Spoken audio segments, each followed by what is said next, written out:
अस्सलाम वालेकुम my dear viewers. Ramzan के हवाले से एक रेसिपी बताने लगी हूँ। 1 टीस्पून डाला ज़ीरा का, 7-8 लौंग, 3 दालचीनी के टुकड़े और ये 2 तेज़पात और 1 बादियान का फूल आधा करके। को चूल्हे के ऊपर मैं करूँगी रोस्ट अच्छी तरह से और इसमें काली मिर्चें भी 8-10 डाल दी हैं। रोस्ट करके मैंने ग्राइंड कर लिया। अब एक कुकर रखूँगी चूल्हे पे, उसमें 2 टेबलस्पून ऑयल डाल के ये सारा मसाला डाल दूँगी और ऊपर से डाल दूँगी जनाब इसमें 1 केजी ये आप मैं इसमें डालेंगे और साथ अब मैं थोड़ा सा इसको मिक्स कर लूँगी और लहसुन अदरक डालूँगी 2 टेबलस्पून और साथ ही ऐड कर दूँगी इसमें 1.5 कप भिगो के रखी हुई थी चने की दाल, वो डालती है और वो डाल के मैं इसको दे दूँगी प्रेशर। लेकिन साथ 1 टीस्पून डाला है मैंने नमक का, 1 टीस्पून मिर्च का। इसमें मैं अब हल्दी डाल रही हूँ 1 टीस्पून ही। अच्छा, नमक मिर्च आप अपने हिसाब से कम या ज़्यादा कर सकते हैं। मुझे कम लगा था तो मैंने आधा चम्मच नमक का और ऐड कर दिया। ये लहसुन अदरक का पेस्ट डाला है मैंने भी। तो जनाब इसको अब देंगे प्रेशर और 4-5 मिनट का प्रेशर देके इसको मैंने उतार लिया, ठंडा कर लिया।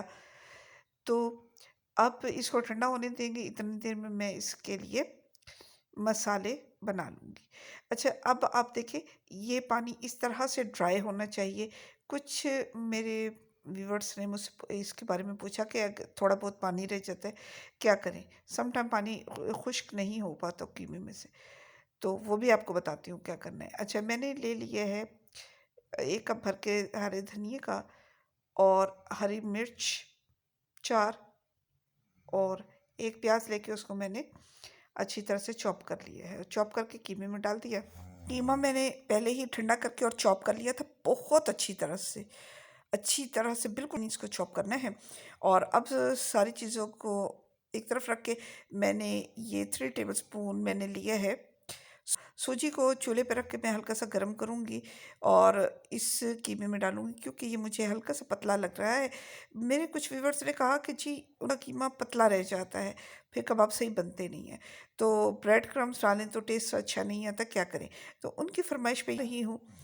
तो ये देखिए कि मैंने इसको जैसे सूजी डालेंगे ये बिल्कुल मिक्स हो जाएगा और थोड़ा थिकी सा भी हो जाएगा। मिर्च मुझे कम लगी, 1 टीस्पून मैंने और डाला और लेमन का जूस मैंने इसमें ऐड कर दिया 2 टेबलस्पून। 1 अंडा अब इसके अंदर डाल के और मैं इसके इस तरह से कबाब बना लूँगी।